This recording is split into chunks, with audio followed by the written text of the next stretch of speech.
एक पंडित जी थे, वो नहाने गए सवेरे सवेरे। पहले तालाबों में नहाते थे लोग, उनके यहाँ तालाब था।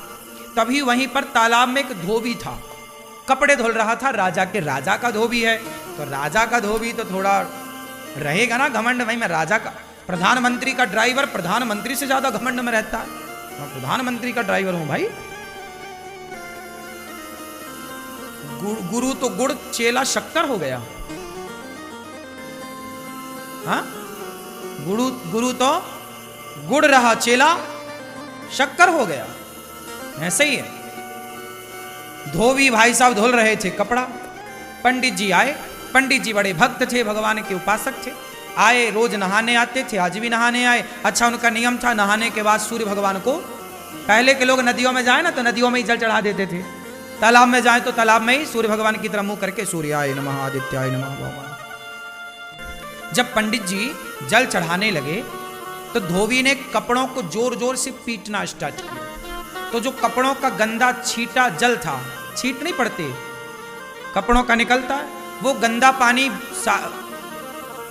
पंडित जी की अंजलि में जाके गिरा, हाथ में, और उसी से वो सूर्य भगवान को अर्घ दे रहे हैं। तो सूर्य अर्घ में उस जल में वो कपड़ों का धौमन गिर रहा था, गंदा पानी। जबकि धोबी को चाहिए ये था कि जब कोई जल चढ़ा रहा है तो जरा 1 मिनट के लिए भैया रोक लो कि जल पूरा हो जाए।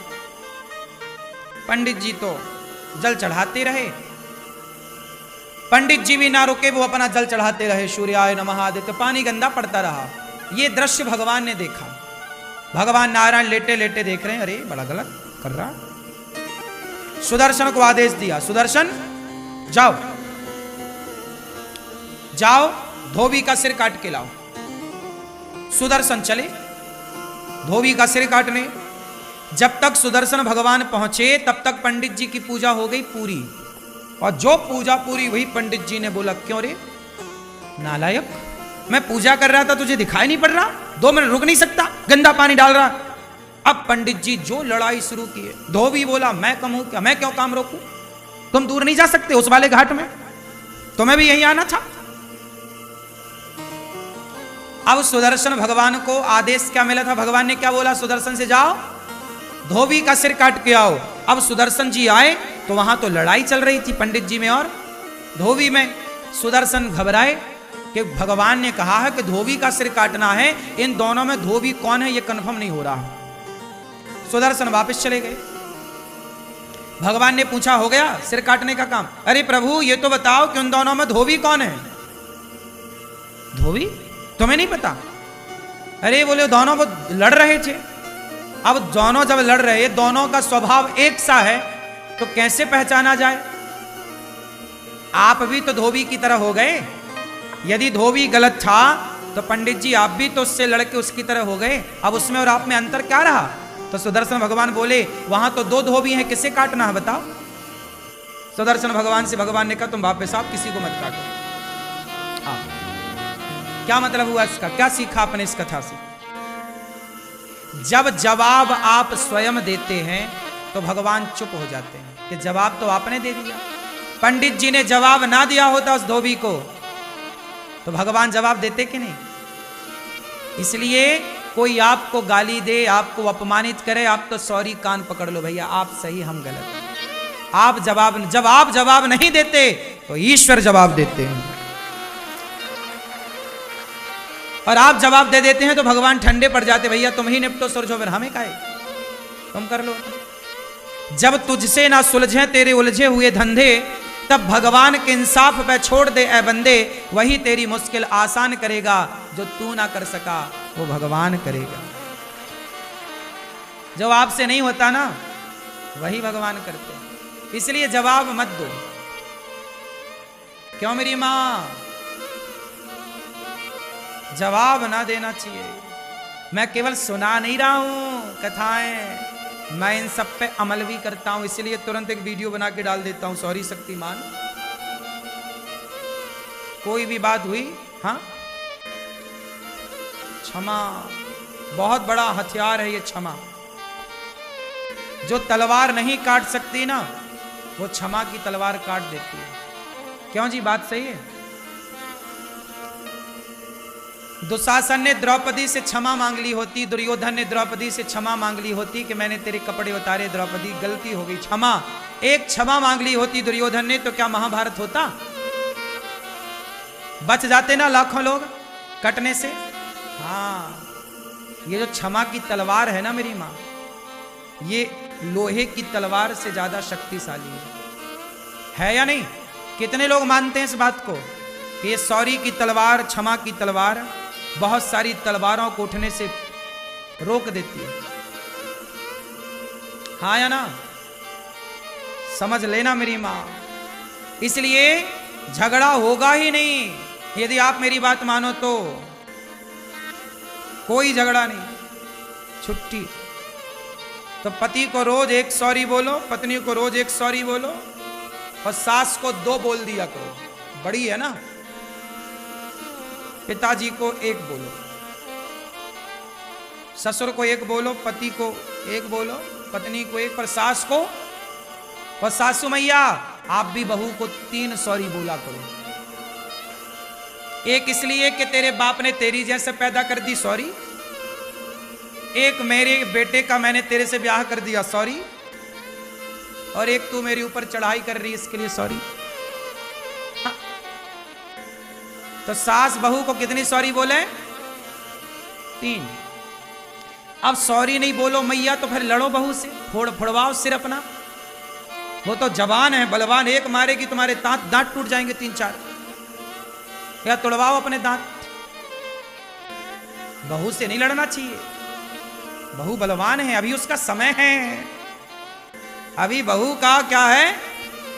जवानी है, समय है, रुतबा है। जब ये खुद बूढ़ी होगी तब अक्कल आएगी इसे। जवानी अंधी होती है, मैंने सुना है। ये बात सही है कि गलत है? क्या होती है? जवानी क्या होती है? क्यों भैया, जवानी क्या होती है? हाँ, इसलिए अंधी जवानी में उन्हें दिखता ही नहीं कि माँ भगवान होती है, पिता भगवान होता है। काश वो आंखों की पट्टी हटती तो माता पिता में भगवान नजर आते, फिर भला कोई जवान बच्चा, बहू या बेटा अपने बूढ़े माँ बाप का सम्मान क्यों ना करता, अपमान क्यों करता? अंधा है इसलिए तो बाप में भगवान नजर नहीं आया। जवानी है ना साहब, खून गर्म है, अंधी है। इसलिए सास को कहती है बुढ़िया ज्यादा बोल मत, क्योंकि ये बहू नहीं बोल रही है, ये उसका समय बोल रहा है। लेकिन समय अर्जुन का था कि वो महाभारत जीत गए, लेकिन वही अर्जुन का जब समय बिगड़ा तो जंगल के भीलों से हार गए थे। बोलो हाँ, अर्जुन किसको हराए? महाभारत में सबको हराए। अर्जुन बड़े धनुर्धर हैं, बोलो हाँ, लेकिन वो बड़े धनुर्धर अर्जुन, महाभारत को जीतने वाले अर्जुन, जब समय बिगड़ा तो जंगल के भीलों से हारे थे कि नहीं? जब द्वारिका से भगवान कृष्ण की पत्नियों को लेकर आ रहे थे तो रास्ते में जंगल के भील मिल गए और युद्ध हुआ, हार गए, टिक ना पाए अर्जुन, भागना पड़ा, छीन ली भगवान की पत्नियों को। हाँ, अर्जुन का अभिमान मिटाने के लिए भगवान ही कोल भील बन के आए थे, ताकि घमंड में अर्जुन ना रहे। हम जीते हैं इसका मतलब हम नहीं जीते भाई, समय ने जिताया है, और हम हारे हैं तो हम नहीं हारे। आप कुछ भी नहीं है, आप कुछ भी नहीं है, समय आपको सब कुछ बनाता है। समय अच्छा है तो लोग आपके पांव धोते हैं, पांव पे गिरते हैं, और समय बिगड़ जाए तो लोग लात मारते हैं। क्या आपका समय अच्छा है तो लोग आपकी तारीफ करते हैं। आप में कोई अवगुण है भी तो लोग उस अवगुण को नहीं देखते, क्योंकि आपका समय है। और जब समय बिगड़ता है तो लोग अच्छाई नहीं देखते, फिर केवल हाँ, समय समय पर होता है, समय समय की बात। राम जन्म का दिन बड़ा, कृष्ण जन्म की रात। ये बहुओं का जो टाइम चल रहा है ना, सास पे अत्याचार कुछ बहुएं कर रही हैं, ये इनका टाइम चल रहा है। इसलिए सासू माँ रहीमन चुप हो बैठिए, सासू माँ तुम चुपचाप बैठो, रहीमन चुप हो बैठिए, देख दिनन के फेर। सब तो लिखा तुम्हारे ऋषि मुनियों ने। जब समय अनुकूल ना हो तो चुपचाप होके दुबक के बैठ जाओ। बहू बोलती रह, तेरा टाइम है रे, बोल, तेरी आएगी तब तुझे, तब तक के लिए मैं चुप हूं। तालाब खाली होता है ना तो मछलियों को चींटियां खा जाती हैं। तालाब खाली होता है तो मछलियों को, अभी चींटियों का समय है। और समय किसका? गर्मी है, चींटियों के दिन चल रहे हैं। गर्मी में हर जगह चींटी, मछलियों को खा गई, तालाब सूखा। जब बारिश आएगी, तालाब भरेगा, तो चींटी महारानी कहां भागोगी? मछली पुक पुक कैसे करके खाएगी। कभी चींटियों का समय होता है तो मछलियों को खा जाती है, जब समय मछलियों का आता है तो मछलियां चींटियों को खा जाती हैं। यही प्रकृति है। समय आपका होता है, आप किसी को निगल जाते हो, जब समय उसका होता है वो आपको निगल जाता है। वही है, बड़ी मछली छोटी मछली को गप्प कर लेती है। हाँ या ना? आज बहू का समय बढ़िया चल रहा है, पति उसके कब्जे में है, तुम बूढ़ी हो गई हो। और लेकिन बूढ़ी बूढ़ी अम्मा भी कम नहीं रखती। हाँ मैं बूढ़ी हुई तो क्या हुआ? हाँ, ये भी डराए रहती है बहुओं को। हाँ, कई बहुएं तो पानी मांगने लगती हैं सास के सामने।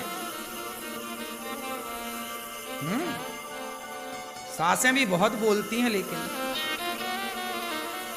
खाए बिना रह जाएंगी, एकादशी कर लेंगी, पर बोले बिना नहीं।